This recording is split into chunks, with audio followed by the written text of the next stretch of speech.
What is compelling about painting for me is still a mystery, which is probably why I continue to be involved. I know that when I get new colors, I can't wait to get to the studio to use them, to squeeze them out in big globs, and then to put it onto a surface, just the brushing on of it. When it's thin, when it's thick, when it's like butter, when it's like syrup, when it's crusty and rough. All of that, that tactile thing, that I don't know how to explain that. I don't know that I want to explain that. It's just what I do, what I want to do, what I keep wanting to learn to do. Sometimes what I make is fairly literal, but it's a way of holding on to certain experiences. It's a way of holding on to certain memories. It's a way of engendering memory.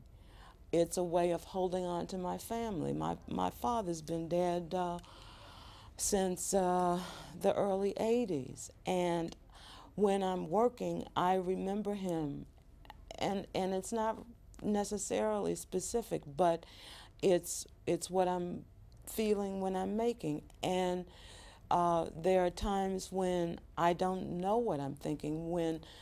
When I'm in the studio and things are going really well, I'm not conscious of what I'm thinking, or as often as not of what I'm making, and that is what is joyous about it, the surprise of it.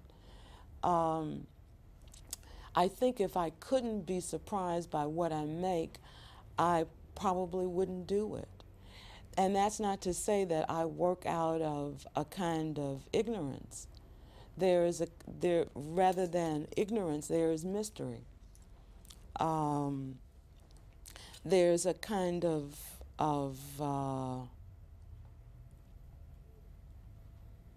not knowing and yet knowing, because you have to have a great deal of faith to keep getting up there. It's a pretty silly activity. At one level, it's a funny way to spend a lifetime. I can't imagine spending my life any other way.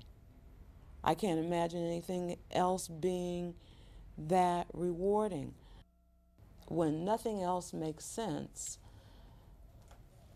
this kind of senseless activity makes the only sense.